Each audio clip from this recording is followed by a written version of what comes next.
Gumagawa ang guhit ng balat sa akin. Pagdala ay nakipagsapalaran. Sa mga makulat ang pinagulat kaya ng magic saga.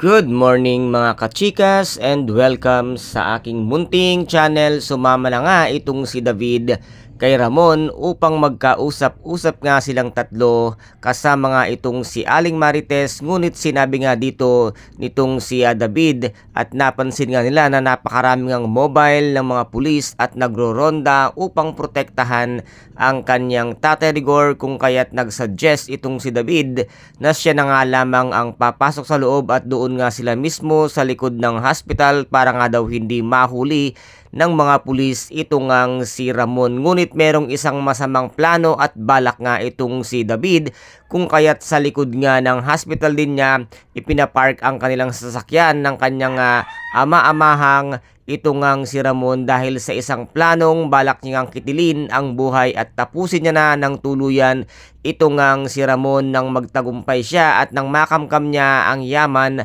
ng mga Montenegro. Dito na kaya matatapos ang buhay nitong si Ramon at si David lang ba ang siyang magpapatumba sa kanya? At dito naman ay dire-diretso na nga ng loob ng hospital itong si David upang puntahan at kumustahin ang kalagayan ng kanyang Tatay Rigor na halos nga daw wala lang buhay nang bitawan nga ni Tanggol, kung kaya't dito ay nakasalubong pa nga nitong si David ang kanyang kapatid na si Santino at agad niya nga itong sininghalan at sinabihan nga niya na ano ang ginawa niya at ano ang kinalaman niya sa nangyari sa kanilang tatay, dahil magkasabuat nga silang dalawa nito ngang si Tanggol. Ngunit sumagot naman itong si Santino at sinabi nga niya dito na kahit na gaano siya kagalit kay Mang Rigor ay hindi niya makukuhang saktan ang kanilang tatay. At dito nga ay tuluyan ng hinarap ditong si David ang kanyang nanay na si Aling Marites. At dito